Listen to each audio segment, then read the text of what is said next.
सोनपुरवा गांव में रहते थे धन्नू बाबा। गरीब थे पर दिल के अमीर थे। पत्नी सुमित्रा कई साल पहले चल बसी थीं। तब से अकेले ही अपनी छोटी बेटी फूलमती को पाल रहे थे। माँ भी वही, बाप भी वही। उनका एक छोटा सा मटन करी का ठेला था, बस यही उनकी रोजी थी। उस सुबह ठंड बहुत तेज थी। धन्नू बाबा का ठेला चौराहे पर लग चुका था। हांडी में से उठती भाप और मसालों की खुशबू दूर तक जाती थी। तभी एक दुबला पतला भूखा बच्चा कांपते हुए आया। बाबा, बहुत भूख लगी है, पैसे नहीं हैं। अरे बेटा, खाना भूखे का हक होता है।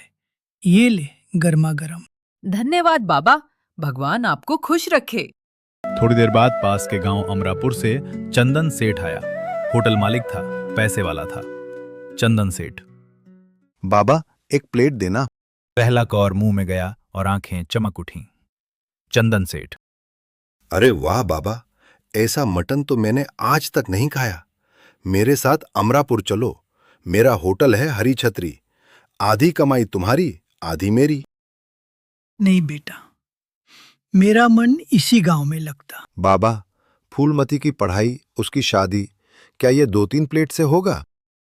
धन्नू बाबा चुप हो गए। बात दिल में उतर गई। धन्नू बाबा।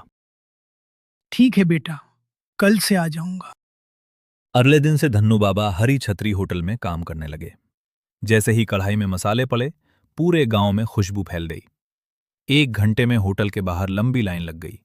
लोग ठंड में कांपते हुए भी आए। पहला ग्राहक। अरे वाह, मुंह में जाते ही पिघल गया। ऐसा मटन तो जिंदगी में नहीं खाया। चंदन भाई, इन बाबा को हमेशा यहीं रखो। रोज आने वाले ग्राहकों में एक था दीपक, सीधा, मेहनती और दिल का साफ नौजवान। दीपक। बाबा, ये क्या जादू है? इतनी लजीज करी तो मैंने कभी नहीं खाई। कोई जादू नहीं बेटा, बस दिल का प्यार। 1 हफ्ते में होटल की कमाई 10 गुना बढ़ गई। पर जैसे जैसे पैसा बढ़ा, चंदन सेठ का दिल बदलने लगा। सब बाबा बाबा करते हैं। दुकान मेरी है, पर नाम बाबा का, और ऊपर से आधे पैसे भी देने पड़ते हैं। मैंने मसाला भी देख लिया, विधि भी जान ली। अब इस बूढ़े की क्या जरूरत? एक सुबह जब धन्नू बाबा होटल पहुंचे तो चंदन सेठ बाहर खड़ा था। चंदन सेठ। बाबा, कल से मत आना। मैंने मटन करी बनाना सीख लिया है। अब तुम्हें आधे पैसे क्यों दूं? बेटा, तू मुझे ये कहकर लाया था कि आधी कमाई मेरी होगी। फूलमती की पढ़ाई कैसी होगी फिर? वो मेरी जिम्मेदारी नहीं, जाओ यहां से। धन्नू बाबा वहीं खड़े रह गए। हाथ कांप रहे थे, आंखें भर आईं। धीरे धीरे वो वहां से हट गए। ठंडी हवा उनके सफेद बालों को उड़ा रही थी। अगले दिन चंदन सेठ ने खुद करी बनाई, पर पहले ग्राहक ने निवाला मुंह में डाला और चेहरा बिगड़ गए। ये क्या है? मटन कच्चा है, मसाला नहीं है। बाबा कहाँ गए? एक एक करके सारे ग्राहक चले गए। होटल के सामने सन्नाटा छा गया। चंदन सेठ को समझ आया, धन्नू बाबा का हुनर देखने से नहीं आता। दीपक को जब बात पता चली तो वो तुरंत धन्नू बाबा के घर पहुंचा। दीपक। बाबा, चंदन सेठ ने बहुत गलत किया, पर आपके हाथों में वो जादू अभी भी है ना? हाँ बेटा, वो तो कोई नहीं छीन सकता। तो फिर डरते क्यों हो? चलो नया ठेला शुरू करते हैं। मेरे पास पैसे हैं। नहीं बेटा, तेरे पैसे नहीं लूंगा।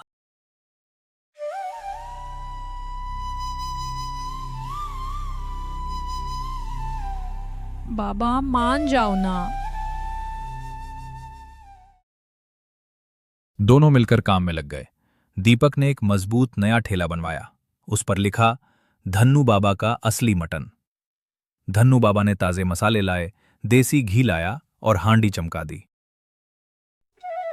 अगली सुबह भोर से पहले ही चूल्हा जल गया। ठंड तेज थी, पर खुशबू और भी तेज थी।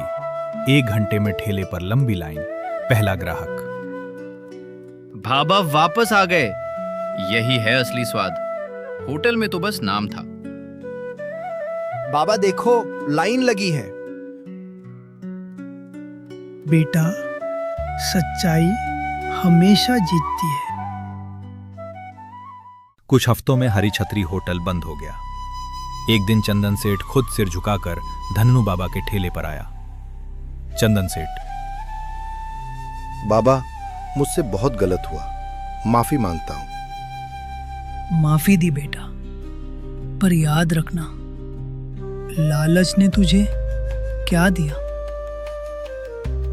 महीने बीते, धन्नू बाबा की दुकान खूब चली, फूलमती की पढ़ाई जारी रही। पर एक दिन धन्नू बाबा की तबीयत बिगड़ गई। दीपक बेटा, मेरी फूलमती का इस दुनिया में कोई नहीं। मैं बुरा हो रहा हूं। तुझ जैसा लड़का मैंने कम देखा है। सीधा, मेहनती, दिल का साफ। क्या तू मेरी बेटी की जिम्मेदारी उठाएगा?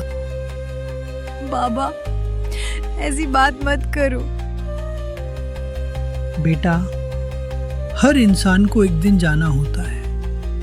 मेरी चिंता सिर्फ तेरी खुशी की है। बाबा, ये मेरे लिए सम्मान की बात है। मैं वादा करता हूं, फूलमती को कभी अकेला नहीं होने दूंगा। जिंदगी भर इज्जत और खुशी दूंगा।